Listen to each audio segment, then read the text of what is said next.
Namaskaram, hello, and welcome to PGurus Daily Global Insights, episode 103. Today is the 22nd of February 2021. We have a lot of news items today for you. The main points are number one, the Democrats are planning on signing off on the 1.9 trillion stimulus package along party lines. President Trump addresses the Conservative Political Action Committee, CPAC. We will have some details on that. And in the National Herald's fraud case, Dr. Subramanian Swamy gets High Court to stay the order of the magistrate on a specific document that the Congress party leaders are refusing to allow. So we'll have more on that. And also, the Congressman Ro Khanna says that if you cannot pay $15 an hour, then you should not be in business. A great message to small business owners. All this and more. Let us start with the first item, which is the stimulus bill. Sridharji, what is happening on the 1.9 trillion stimulus bill, sir? I think the stimulus bill is the way it stands is all those objections which were put in place by Republicans as a caveats have been vetoed. So the Democrats are going with their version of the bill as is, and they believe that they will have the majority to get it through because you remember that it went through both, it has come back. All it requires is a simple majority where the Democrats have 5 votes. So what are some of those things? One is this $15 minimum wage, which will be in the bill. The second is the pipelines. The third is the porous borders. And fourth is illegal aliens. So those things are now seems to be out of the pack, and the Democrats are going to push their way through the 1.9 trillion.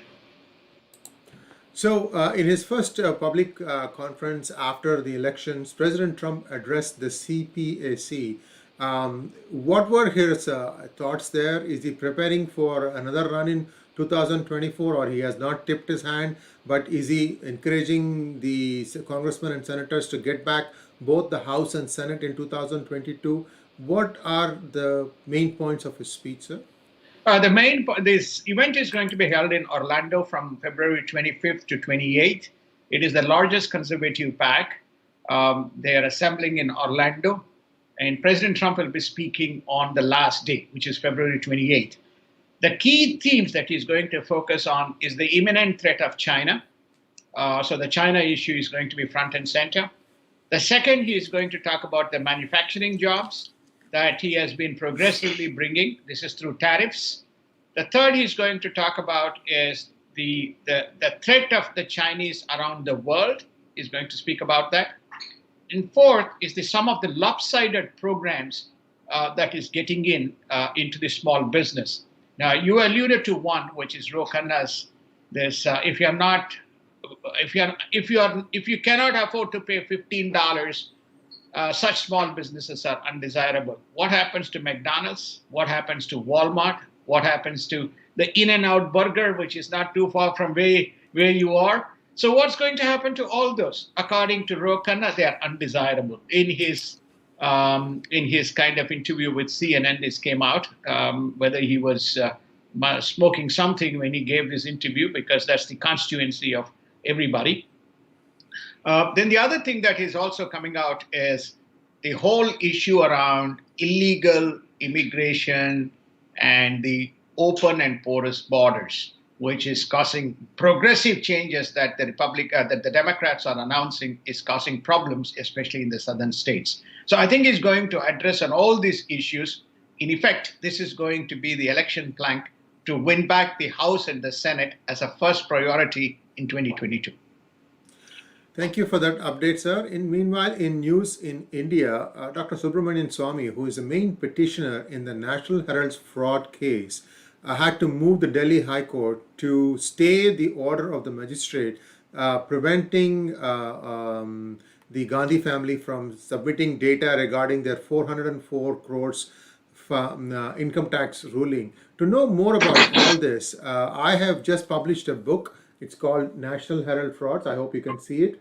It is available on Amazon. You can have the ebook or the print version. We are taking orders now. It will be shipping this week, and we hope that you will support us, because this gives you the complete picture of how a black and white case is now in its ninth year of getting dragged out. Very, very simple case of theft, of fraud, is still being allowed to make its way, wend its way through the courts, and we are only at the lowest court at this point. Even if the Gandhis were to lose here, one can expect them to go to the High Court, and again onwards from there to Supreme Court. Every step of the way it will be dragged out, multiple versions will be taken. But the point here that I'm trying to make is India's court system, serious revamp is needed, and this is justice denied is where it is, even though we can say, oh, it's justice delayed. That's just my comment. Sir, if you have something to add, please feel free.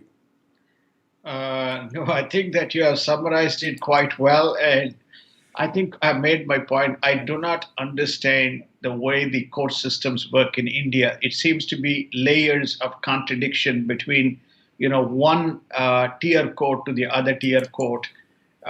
It's almost like we are reluctant to render justice, because if we do, then we probably are committing a crime. So everybody knows the truth, what it is, but somehow the truth is not playing out. Thank you for that, sir. In other news, we are going to take a look at what is happening in the next round of talks between India and China. We know that the last episode we looked at the satellite maps of fingers 5, 6, 7, and 8, where we clearly saw that China had vacated these spots. And now the focus is on other areas such as Depsang. And in Depsang, the Chinese are refusing to vacate. So the ball is in India's court. We have to wait and see what happens. Sridharji, would you like to add something to that before I go on to the other news? I think we predicted at that point of time, which is namely to say China is the most or the least trustworthy nation in the world. Least trustworthy nation in the world. It is despicable. It is despicable for the world community for allowing them to get away with what they are doing right around the world. This is not just the instance. India is not the only instance around the world that the world community cannot unite, because the reason is they've got deep penetration. We have problems in UN, we have problems in WHO, we have problems in South China Sea, we have problems all around the world. There's only one common person, which is Chinese, especially the CCP, right? Why the world cannot act? They seem to be like the Indian justice system. Indian justice system cannot dispense truth. And so therefore, the same thing, the world community cannot dispense truth and ban China from any world economic activity. Right? You can ban Iran, you can ban Iraq, you can ban Saudi Arabia, you can ban Israel, you can ban anybody. But a community, a nation with a political party, which is a rogue nation in the world, cannot be banned. So therefore, that's the truth that kind of comes out when you kind of, I'm sure you're going to cover in depth around this Denpasang issue. And I think India should stand firm and basically say, okay, you want a war? We'll have a war. Yes, indeed. Viewers, we are going to have an Ask Abhijit session in about 2.5 hours at 9 p.m. Indian Standard Time. It will be a no holds barred question answer session. Please send in your questions, have hashtag Ask Abhijit and send it our way, and we will be able to try and respond to your questions. That is for the latest situation on the line of actual control. Sridharji, on global news, a lot is happening now.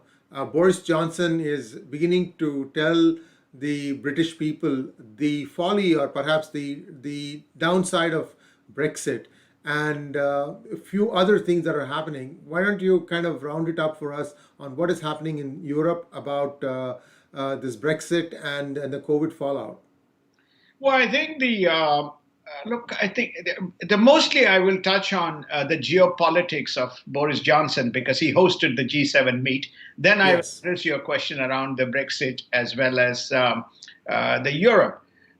First and foremost, I think he hosted the G7 meet, and he has proposed a number of good ideas. This is also the same meet in which, going into the G7 meet, Biden released his first official public statement, which is, I think, published in the PGurus website. So getting to Boris Johnson, he has talked about, getting NATO back and getting the transatlantic relationship back on track, and knowing the working of the Quad, which seems to have been successful in APAC or Indo-Pacific. He has mooted the idea of a transatlantic Quad, very similar to Indo-Pacific kind of Quad. Obviously, Germany, France, Britain, and United States would be the key nations, looking at range of issues such as the China threat, looking at Iran, and looking also at much more economic kind of cooperation, cutting off the tariffs, and looking at the tariffs reducing the tariffs and fostering much larger trade. And last and least, which is the pet topic, so he has introduced this pet topic of rejoining the Paris Accord and using the Paris Accord as a framework. That discussion took place over the weekend. With regard to Brexit, the delays and the COVID situation is going to have some kind of short to medium-term economic consequences for Britain. But having said that, he has forged partnerships with Singapore. He has a bilateral partnership with Japan. He has now formed a bilateral partnership with India.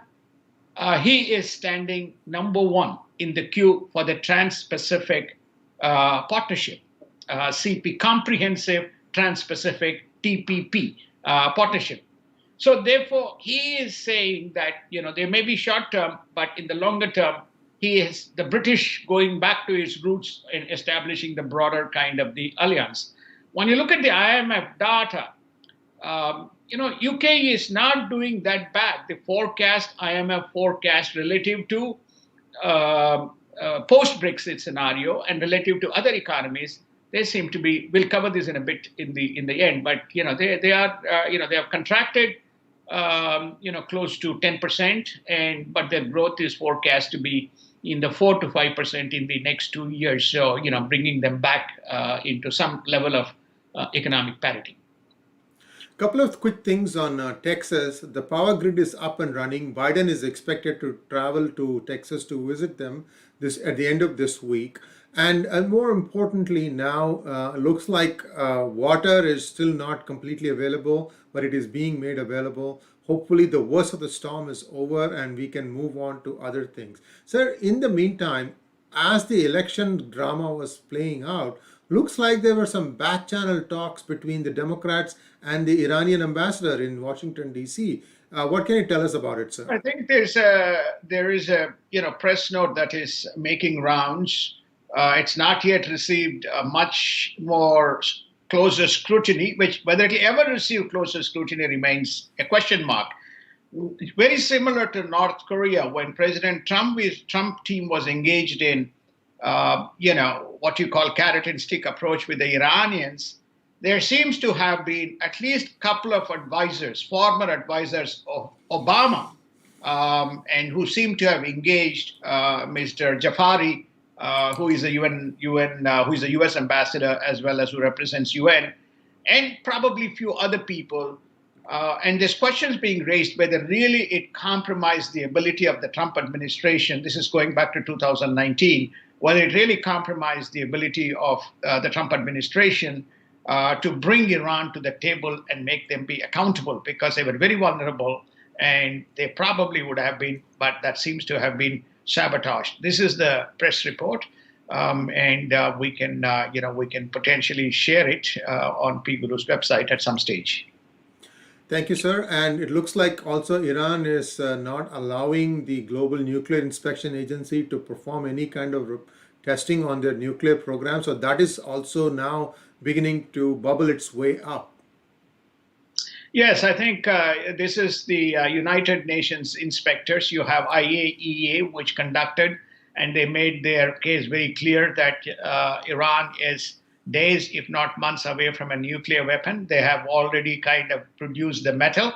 They're very close. Natural to say Biden has got a progressive agenda to engage Iran. So the mainstream media quite conveniently suppresses that specific news, and it's just gone into the back pages. It's also one has to look and see whether there is a strong undercurrent of the Iranian surrogates in United States who are preempting and prompting this type of an agenda to make sure that some of these controversial issues don't prop up. The other thing that also, so this is United Nations agency on the back of the IAEA, which says that when it went for inspections, United Iran has basically stated, they will not be given the full quota or the full court access to some of the programs that are currently underway.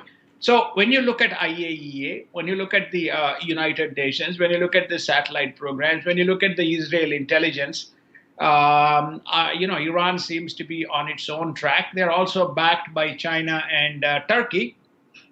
To some extent, they feel the present U.S. administration is quite sympathetic to them.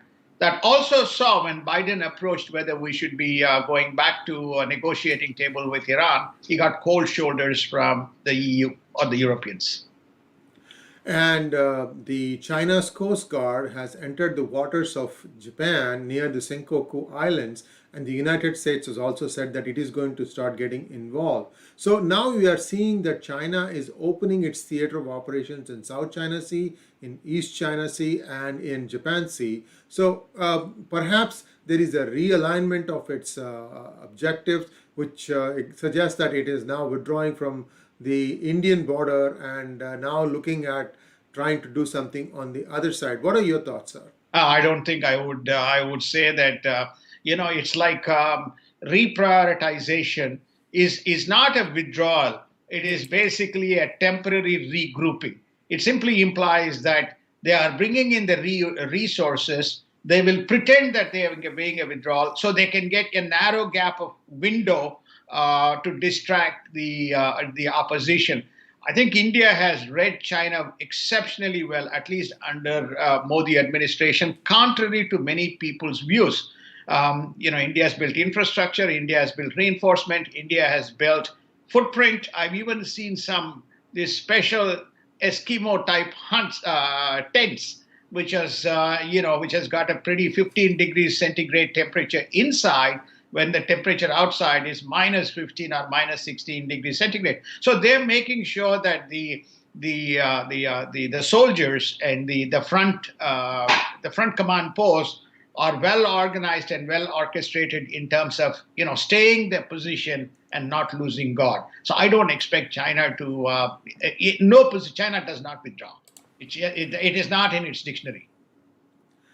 And we'll have to wait and see. And talks about other places is continuing, and we have to wait and see how those things progress.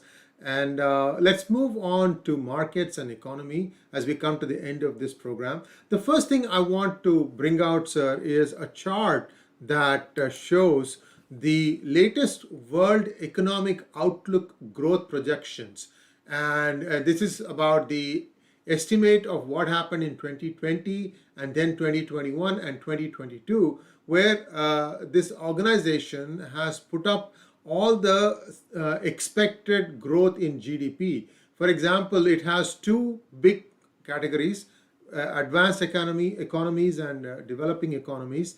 And it makes interesting reading. It says that United States is expected to grow in 2021 at 5.1%. And then the line goes on. Everything seems to be showing positive growth. The interesting thing there is that it says India will be growing at 11.5% this year. Any thoughts, and what do you make of all the number projections? I think this is IMF projections. I feel that for the first time, I would say, not for the first time, I'm reasonably comfortable with the numbers that as I see these numbers. There's one topic which caught Twitter on war.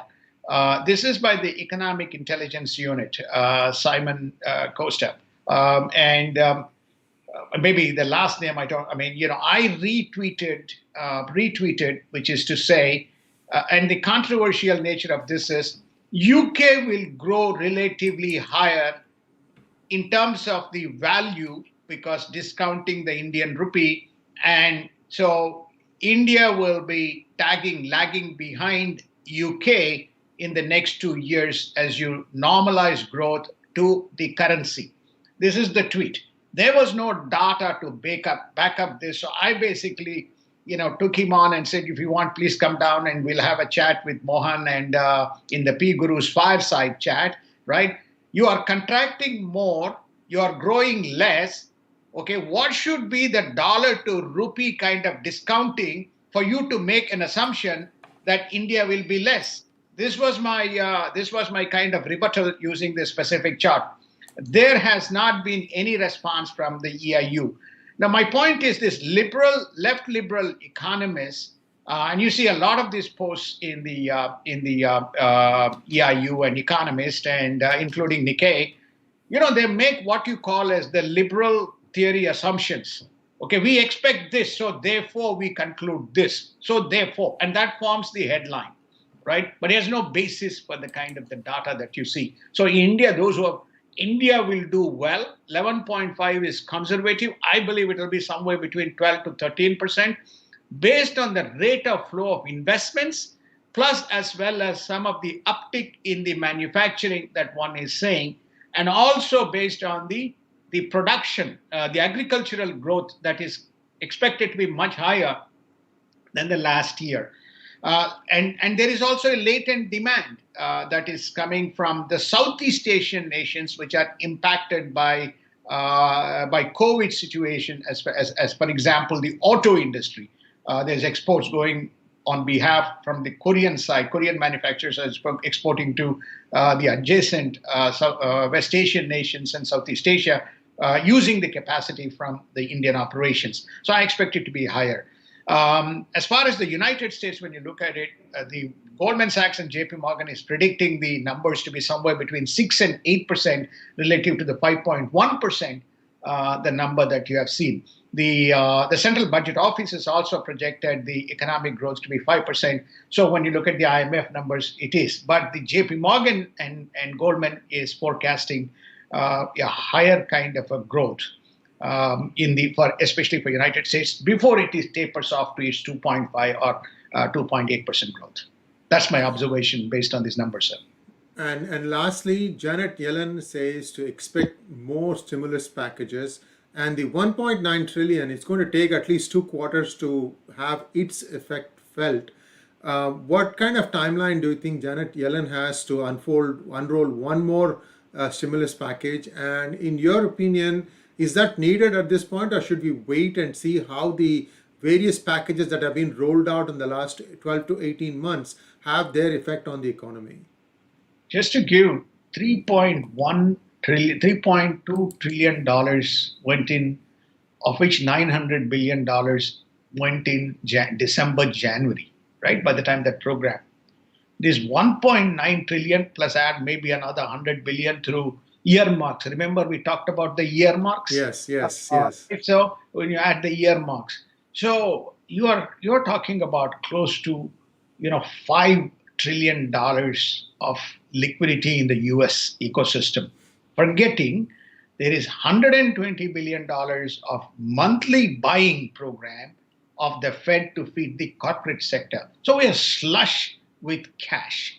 In fact, the world is going to be slush with close to $30 trillion of cash in 2021. Okay, so to all those people, I defend United States. All those people who say, U.S. prints money, U.S. has this. Sorry, the world is printing. $84 trillion is the size of the global economy in 2020. So in 2021, we are going to pump $30 trillion of cash in the system. So naturally, you are going to see those trajectories that you see in those.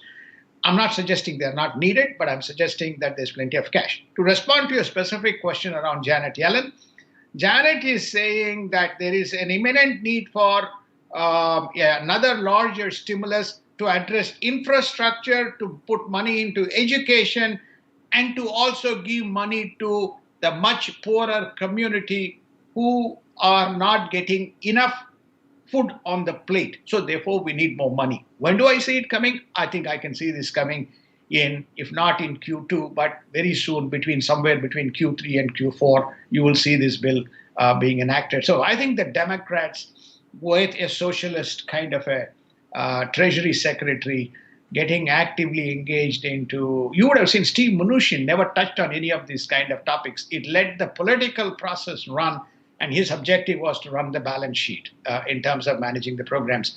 But Janet is taking a much more proactive look in terms of being an advocate for some of these programs, which is little contrarian to an economist, in my view.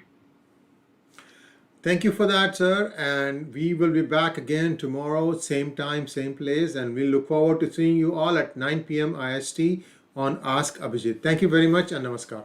Namaskar, and thank you. Have a wonderful day and have a wonderful week.